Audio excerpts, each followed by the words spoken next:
Welcome back to a YouTube channel.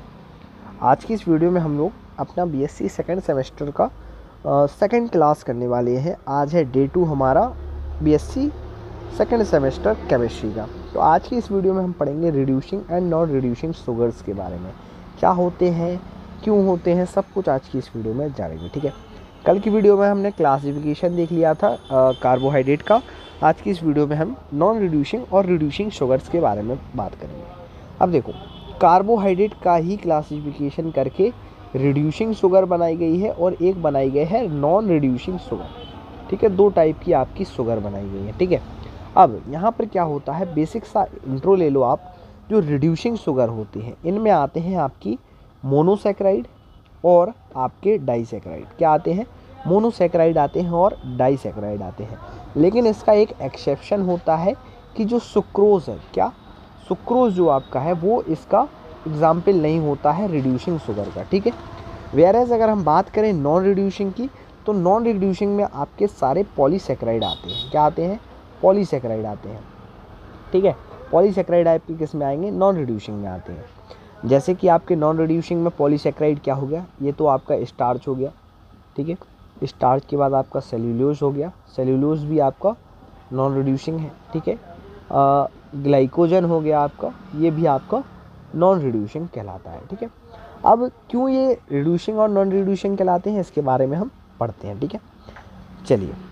Carbohydrate are classified as reducing and non reducing sugar based on their ability to reduce oxidizing agent like Fehling solution, Benedict solution और Tollens reagents. हम carbohydrate को on the basis of reduction classify करते हैं as a reducing और non reducing. अगर वो reduce हो जा रहा है, फॉलिंग सोल्यूशन को रिड्यूस कर दे रहा है, या टॉलरेंस रिएक्टेंट को रिड्यूस कर दे रहा है, तो वो रिड्यूसिंग शुगर हो गई। ठीक है, नहीं कर पा रहा तो नॉन रिड्यूसिंग हो गई। This property depend on the presence of a free aldehyde और ketone group in their structure. ये चीज़ हमें किससे पता चलती है? या तो उनमें एल्डिहाइड ग्रुप प्रेजेंट होगा या फिर कीटोन ग्रुप प्रेजेंट होगा। अब बात करते हैं हम रिड्यूसिंग शुगर के बारे में। सबसे पहले तो डेफिनेशन समझते हैं। Reducing sugar are carbohydrate that can act as reducing agent due to presence of a free aldehyde और कीटोन।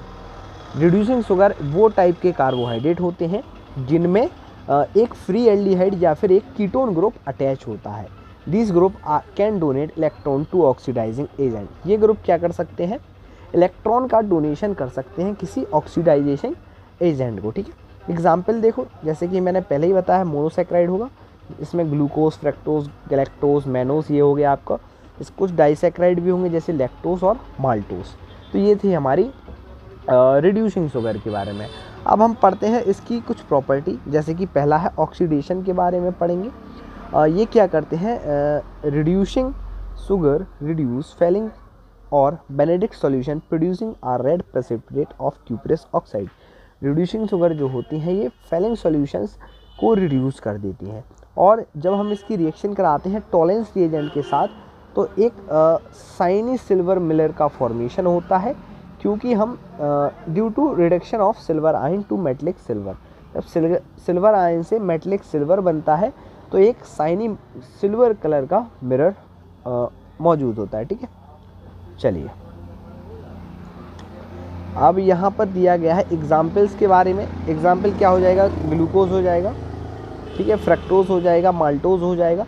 अब पढ़ते हैं हम नॉन रिड्यूसिंग शुगर के बारे में, क्या होती हैं। ठीक है, तो non reducing sugar are carbohydrate that can act as reducing agent because their aldehyde और ketone group is not free but involve in glycosidic bond.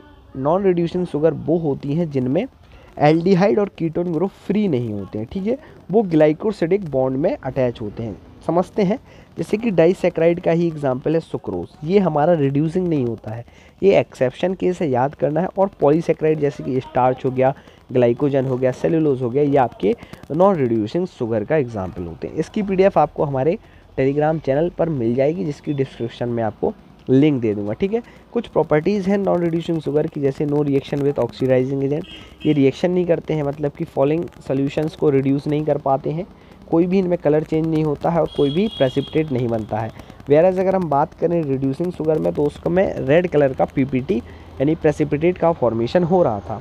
Stable इसमें ग्लाइकोसिडिक बॉन्ड होता है। The glycosidic bond lock the reactive aldehyde और ketone group preventing it from participating in redox reaction. ठीक है, अब example देखते हैं कुछ इसके। एग्जाम्पल है सुक्रोज।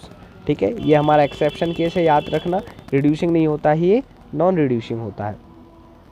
स्टार्च और ग्लाइकोजन हो गया। अब इसमें कुछ टेस्ट से हम डिस्टिंग्विश कर सकते हैं कौन रिड्यूसिंग है और कौन नॉन रिड्यूसिंग है। तो ये हमारे कुछ टेस्ट हैं, जैसे Fehling solution test, Benedict test. ठीक है, तो ये इनके बारे में दिया गया है। कुछ बायोलॉजिकल इंपॉर्टेंस है, इतना ज़्यादा आपकी में नहीं आता है, लेकिन फिर भी आप देख लीजिए।